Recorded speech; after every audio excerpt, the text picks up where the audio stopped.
Hey everybody, this is your girl Tatsarika right here. So right now I'm about to do a reaction to Mr. Ballin. So I guess it's like a crime, like he tells like true crime stories. I kind of looked it up and showed it in the description. But this was requested by my boys Dante and Glowjet. Shouts out to you. So this girl is about to live a nightmare. He already getting into the storytelling. So this is my first time like looking at his channel. So anyway, we're about to get into this. And I hope you guys like the video, like, comment, share, subscribe. So let's get into this. Let's go. Where's my shit? Today's story has I feel like I two should have liquor for this. significant plot twists, and one of them comes at the very end. So make sure you stick around to hear the entire story. But before we get into that story, if you're a fan of the strange, dark, and mysterious delivered in story format, then you come to the right place because that's all we do, and we upload once or twice every week. So if that's of interest to you, please offer to detail the like button's car, but as soon as they give you their keys, just fill their car up with an angry pack of Asian murder hornets. Also, please subscribe to our channel and turn on all notifications so you don't miss any of our weekly uploads. Right, hold on. Time out. Detail the like button's car, but as soon as they give you their keys, just fill their car up with an angry pack of Asian murder hornets. Also, please subscribe to our channel and turn on all notifications so you don't miss any of our weekly uploads. All right, let's get into today's story. Should I have a snack for this? Y'all know I love to eat. And I eat red meats. Right in the middle of the United States is a quiet little town called Millstadt, Illinois. Millstadt is home to about 4,000 people, and had it not been for Ashley Reeves, only those 4,000 people and their friends and family would even know that Millstadt existed. In 2006, Ashley Reeves was a 17-year-old high school student who lived with her parents and her younger sister Casey in Millstadt. Ashley was an excellent student who, even though she was over a year from her high school graduation, she was already thinking about what colleges she wanted to go to. She was also extremely liked. That's good, because when I was her age, well, I wish I was, if I could go back to being 17, because I was so-called engaged at 17. So annoying. Would have buku liquor and everything. Likeable and outgoing, and she had this huge infectious smile, and so she had tons of friends, and she had a very serious boyfriend who her parents adored. His name was Jeremy, and he was a high school student as well. On the morning of Thursday, April 27th of that year, Ashley got up, and like every other morning, she got ready for school alongside her sister Casey, and then right before Ashley stepped out to head off to school, she told her parents that after school, she had a job interview on the other side of town, and then after her interview, her plan was to play basketball with some friends, and then she'd be home. And so her parents said, okay, well, hey, good luck with your job interview, and just make sure you're home before 10:30 p.m. And so Ashley said, no problem, I'll see you tonight, and then she left. That afternoon, after school, Ashley made her way to Jeremy's locker, and when she got to him, Jeremy handed her his keys to his car. He had an SUV, and he was lending it to her for the day so she could go to the interview and then go play basketball. And so Ashley took the keys, she thanked him, she gave him a hug, and then she turned and she walked down the hallway where she met up with her sister Casey. I like this storytelling because as he's telling the story, I literally can picture it. So it's kind of like fan fiction. If y'all read fan fiction, fanfiction.net, that's my shit. But yeah, oh, that's her sister. Me and my sister ain't that fucking close. We close, but then we ain't close. Somebody's want to punch her ass in the throat. At her locker, and then the two girls left the school. They went out to the student parking lot. They found Jeremy's SUV. They hopped inside, and then Ashley began driving them back to their house. When they got there, Casey hopped out of the car. She said bye to Ashley, and then Ashley left their house, and she began driving to Fairview Heights, which was a town about 15 miles away where her interview was going to be. Several hours later, around 10 p.m., Ashley's parents had not heard from their daughter, and it was getting close to her curfew, and so they asked Casey if she had spoken with Ashley and, did she know how her interview went? Did she know when she was going to be home? But Casey would tell them, actually, no, I haven't talked to Ashley since she dropped me off from school. And so Ashley's parents said, okay, no big deal. And they called Ashley, but Ashley didn't pick up. So they sent her a series of text messages. But after a couple of minutes of not getting any response, they decided to just call her boyfriend, Jeremy, to see if maybe he knew what was going on with Ashley. But when they spoke to Jeremy, he would say that, I haven't spoken with Ashley since I gave her the keys to my SUV. And I've actually been trying to talk to her all day. I've been calling her and texting her, but I still haven't heard back. And so at this point, Ashley's parents were starting to get really worried. And so after hanging up with Jeremy, they began calling other friends of Ashley's to see if maybe they had spoken to her and knew what was going on. But all of her friends that they spoke to all had the same story. We haven't talked to her since the end of school, and she's not returning our calls or texts. And so Ashley's mother, she just sensed that something was terribly wrong.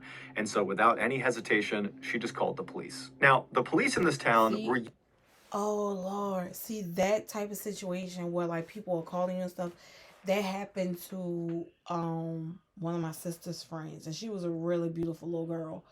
And one of the things, it was just, like, basically, unfortunately, she passed. But it was one of those things, like, in text messages. Like, one of the things is, like, her mom would never always tell her, don't text me, bye. Well, whoever took her phone texted her mom back, bye. So that's how she knew something was wrong. No. See, like, she had a job interview on the other side of the city. She got the keys from her boyfriend, all this type of stuff. Nah, like, freak all that. Y'all got to come. I need, like, 4 people with me because I don't trust, neither. You don't trust nobody. That's just what it is. And then on top of that, you in high school. I was like, nope. My mama coming with me, and I'm going to be on this job interview. But I ain't even have to worry about that because my mom worked at my first job, which was Party City. Terrible ass children. But, oh, Lord, I can only imagine. Lord, when I have a child, just know if I come to you at the gates, y'all gonna know what happened, especially if I have a kid. All hell gonna break loose. Y'all ain't about to fuck with mine. I'm sorry. Used to getting calls every now and again from parents whose teenage child had run off and they were concerned about them.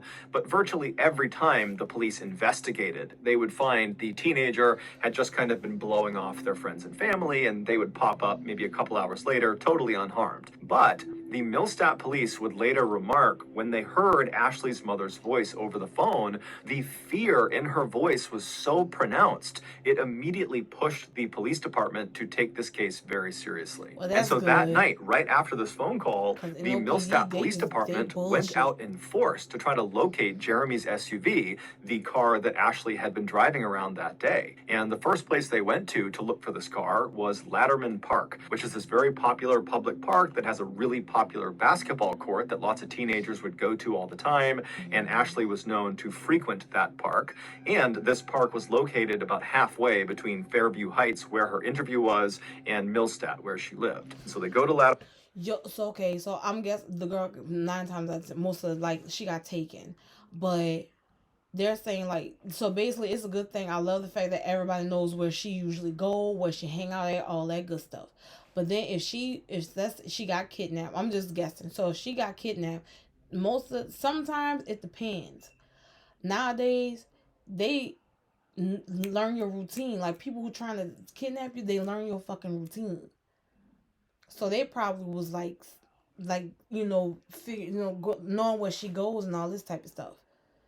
That's why I have a knife on me at all times. Latterman Park, and right away, sitting in the parking lot, they find Jeremy's SUV. But Ashley is not in the car. She's nowhere near the car. And when they searched the car, there was nothing of significance inside of it. There was just some of Ashley's clothes lying around. The police would spend all night and well into the morning combing Latterman Park, looking for any sign of Ashley, but there wasn't one. And so as the sun came up and the police were nowhere closer to finding this girl, they began to suspect that, perhaps foul play was involved. And so the first person they hauled in for questioning was Ashley's boyfriend, Jeremy. But as soon as he sat in the interrogation room, he demonstrated a real concern for Ashley. He had a rock solid alibi, and he basically was an open book. And so they quickly ruled him out as a suspect. And then the police basically began hauling in all of Ashley's friends and acquaintances and family members, basically anybody that knew her. They were bringing them into the station to find out if they knew anything that could help them figure out where Ashley was.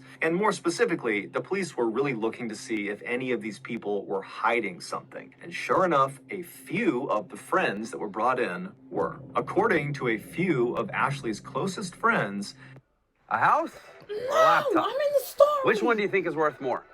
Well, definitely not the house, because it not only costs millions to buy, but you also have to get pay. out of here.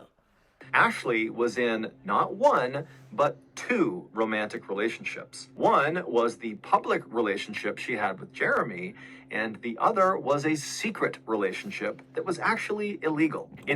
Oh, wait, Ashley. Oh, okay. So what's it? Nah, son, no. Well, I mean, if I was her age, I just wouldn't be in a relationship. I would have just dated. But even I didn't do that shit. But no. Y'all hear him in the background? Y'all hear him? Boom!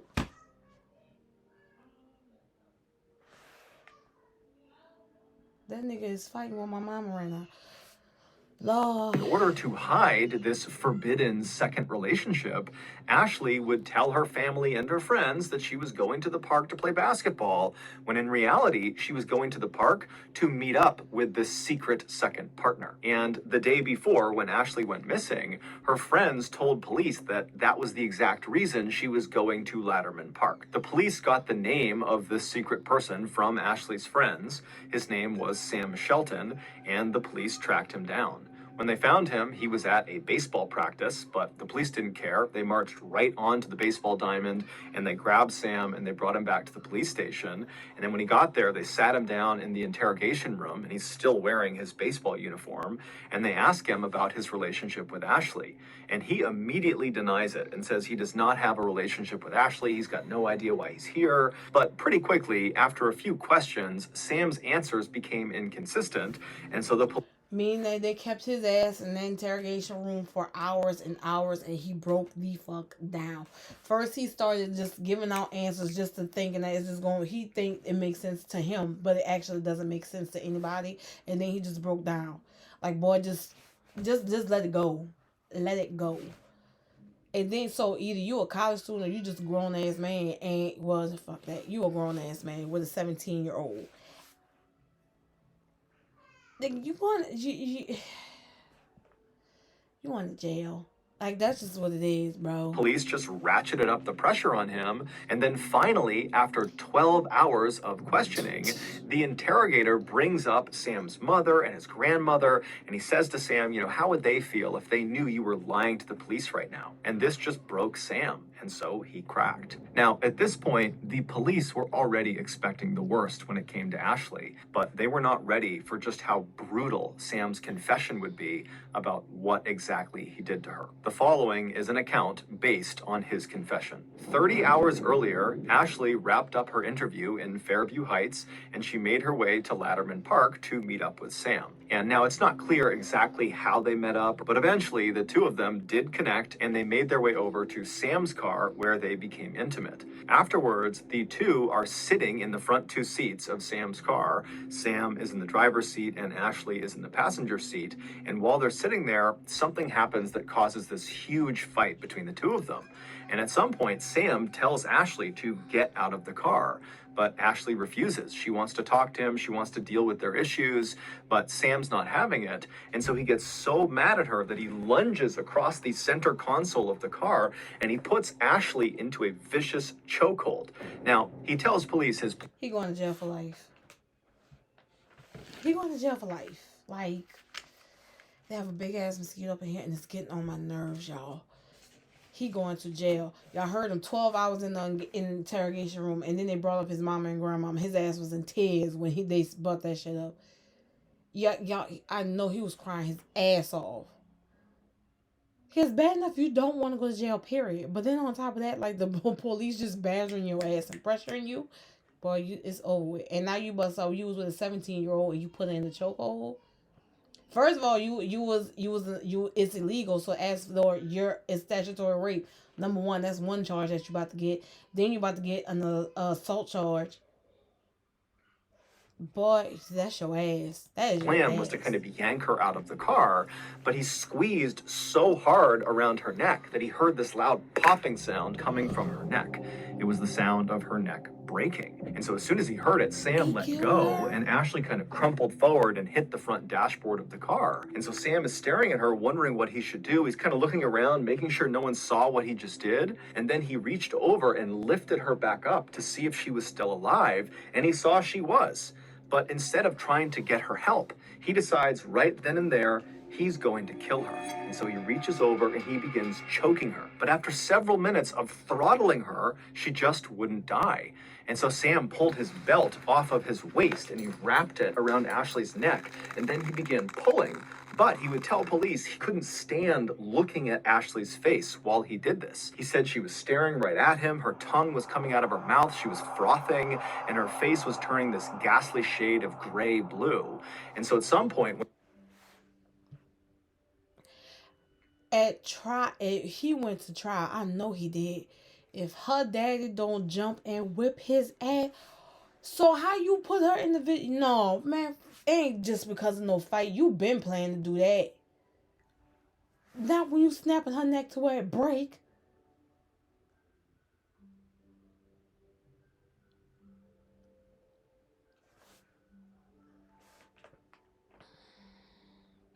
Number one, we don't do... Nah, son. My people gotta know your face. They gonna know your face. My people take your license plate number. They find you on Facebook, Instagram, and TikTok. What you mean? Like, we ain't about to play no games with none of y'all. When she still hadn't died, he released the belt from around her neck, and he turned her body so she was facing the window away from him, and then he repositioned the belt on her neck, and then he put his foot on her back to use as leverage, and then he pulled as hard as you possibly could on her throat for quite a while, until the belt actually broke around her neck. And then at that point, he checked to make sure she was dead, and when she was, he stuffed her down into the floorboards in front of the passenger seat, and then he drove several miles across town to another park called Citizens Park that was very heavily forested. And once he parked in the parking lot, he looked around to make sure no one was watching, and then he dragged Ashley's body out of the car and deep into the woods where he abandoned her. It would turn out Ashley was far from the only teenage girl who found Sam Shelton attractive. Many teenage girls in the area thought he was the perfect catch. He was smart, he was handsome, and he had these beautiful, striking blue eyes that you couldn't help but just stare at. However, there was something unique about Sam that made him fundamentally different than all the other guys at their schools. Sam was... Ever got to a place where all your senses told you to turn back and leave? But you was not a student. He was a 27-year-old middle school teacher in Millstadt, and he also was the high school baseball coach. What the fuck I'm talking about? Oh my gosh, bro. I was just like, he either a student or he a damn teacher. So, yeah, he didn't want to catch her. He didn't want to catch a rape charge. But now, because you done killed this girl, you catching not only... You're catching a rape charge. You're catching a murder fucking charge. You catching... what they call it? Where you dispose about... Yeah, disposing the body. Something like... I forgot what it's called. I watched Law on SVU, but I forgot what it's called. What's it called? Something with a minor. Like assault of a minor or something like that.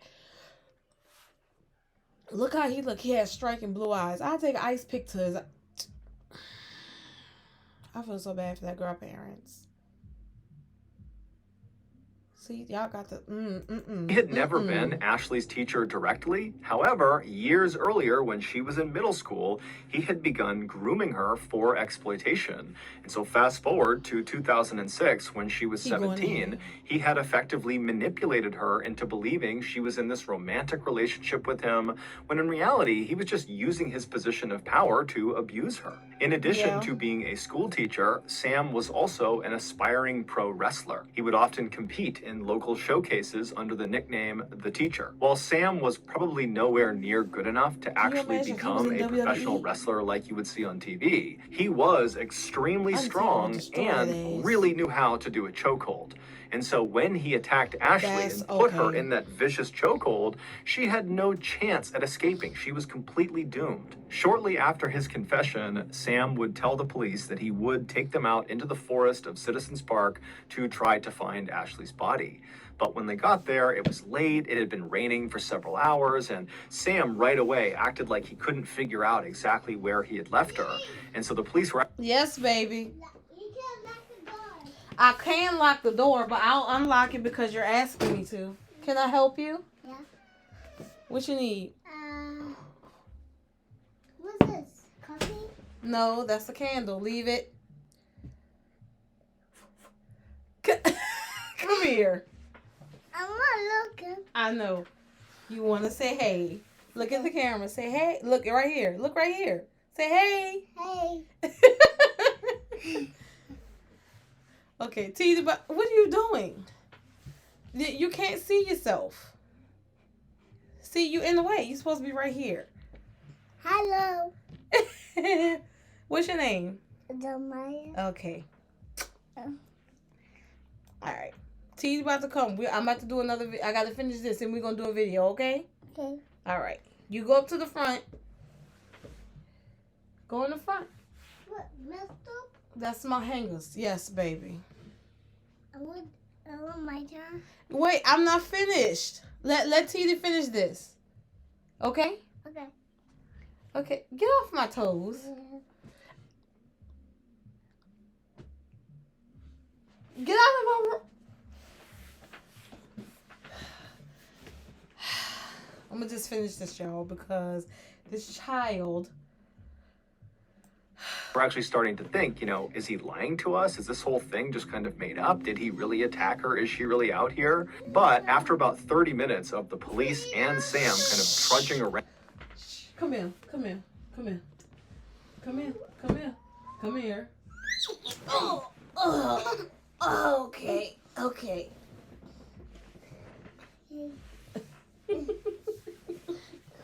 You just won't be on camera, greedy. Oh, camera. Yeah, you're on camera. Huh? You're on camera. Around the thick forest, one of the officers suddenly sees something on the ground. He raises his flashlight, and there in a clearing is Ashley's body. And so the police and Sam, they walk over to her, and they're standing above her ruined body. Her neck is totally bent at a grotesque angle. She's covered in bugs. But as they're standing there and they're watching... No, you can't see that. Move. You can't look at it. It's bad. Turn this way. Turn this way. Crazy. Get out. No. Yes. I said no. I said yes. No. Mom!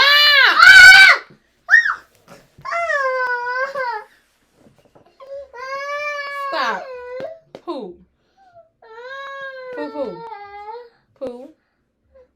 Can Titi finish this video right quick, please? And, oh, Lord, now I feel bad. Hold on, y'all. I'll be back. And we're back. Sorry. This boy right here. Oh, my God. Oh, I feel so bad for her. Watching her, her chest suddenly starts to move. She wasn't dead. She had been left for dead, and she'd been out in the woods with a broken neck for 30 hours in the freezing cold and the rain. She only had a t-shirt and some pants on, but she was alive. And so moments later, the paramedics, they come rushing into the forest. They pick her up really gently. They bring her out and they rush her to the hospital where she'd be put into a medically induced coma. The doctors would tell her family that unfortunately her injuries were just too serious and we don't expect her to ever wake up again. but miraculously, she would. Now, she would have to relearn how to walk and talk and eat and drink, but she would do all of those things. And today, she is 32 years old. She is happily married. She has 2 kids of her own. And by and large, she leads a very happy, normal life. As for Sam Shelton, he was sentenced to 20 years in prison for attempted murder, and he's still in prison today. However, he is up for parole in 2024. What? Wait.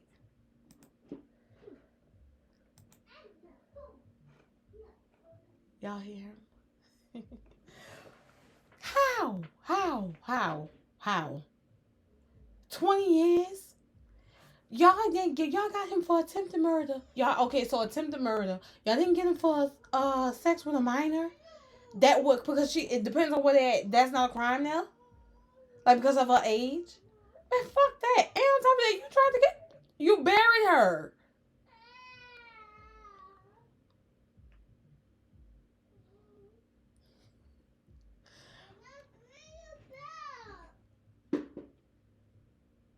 He's so mad right now. He only got 20 years. He's supposed to get life. And he up for parole in 2 years. So, wait. He up for parole in 2 years. Man, get the fuck out of here. That's some bullshit right there. So that's going to do it. If you got something out of today's episode and you haven't done this already, please offer to detail the Like Button's car. But as soon as they give you the keys, just fill their car up with an angry pack of Asian murder hornets. Also, please subscribe to our channel and turn on all notifications so you don't miss any of our weekly 1 or 2 video uploads. We now have a podcast where every Monday we put out brand new, never before heard stories that are only available on the podcast. The podcast is called The Mr. Ballin Podcast, and it's available on Spotify, Apple Podcasts, Amazon, Google, basically anywhere you get your podcasts, you can find it. If you want to get in touch with me, please. That's great. That's some bullshit. He only got 20 years for doing that. You was sleeping with a minor, dude. Y'all got into a fight, and then you broke her neck. But then you knew her from when she was in middle school. You a predator. Like, where the other girls at? Because I know they got some other chicks. You should have got life in prison. No. 20 years. Man, you couldn't have me as no judge. I'll look at him dead like this, like, all right, I'm listening to it. You're disgusting. You killed this girl. You tried to kill this girl. And then on top of that, you done broke this girl's neck, buried her. 30 hours later in the freezing cold in the rain, she survived. They put her in the medically induced coma. Thank God that she was able to wake up. And she, of course, she had to relearn how to walk and all this type of stuff. And I'm glad she done moved on in life. She's 32, married, all this type of... Oh, wait. So she was 17. She's 32 now. Okay. I still say 20 years ain't enough. And I feel like as if he should have got life in prison. That's just me personally. But at the same time, I would have been irked because now you sitting on life. And my taxes is paying for you to... My federal taxes is paying for you to eat. Like, that would irk me to my core, if you want me to be honest. But anyway, I'm glad she survived. Because that's horrible. And that just goes to show you can't... I ain't saying you don't immediately trust nobody, but then at the same time, every person, you gotta look into their asses, because the moment I see a red flag, oh, you done, baby. You ain't about to be around my kid. That's just not gonna happen. And we ain't about to... y'all with y'all getting y'all kids iPhones and all this type of stuff, man. That you gonna get that fucking flip phone from Walgreens, that track phone. And any social media you got, I'm monitoring it. Nah, we not about to play these games, because the moment I promise you, even if something was to happen to my nephew, God forbid, I'm burning everything, getting burned to the ground. Somebody gonna talk. You gonna think I'm the female version of Tommy Egan around this piece. But anyway. Shouts out again to Jet and Dante for requesting this, and I'm gonna keep up with these, because I like this. I like stuff like that. That's that's interesting to me. So he got some other videos I'm gonna look at too. But anyway, hope you guys like this video. Like, comment, share, subscribe. Yes, Pooh did decide to make a little appearance. But anyway, again, I love y'all so much. I appreciate all y'all love and support. We're only what 40 away from 3,000 subs. Like, that's good. So, you know, we're gonna take this to the top. But anyway, I love y'all. I'm gonna see y'all for the next video. Later.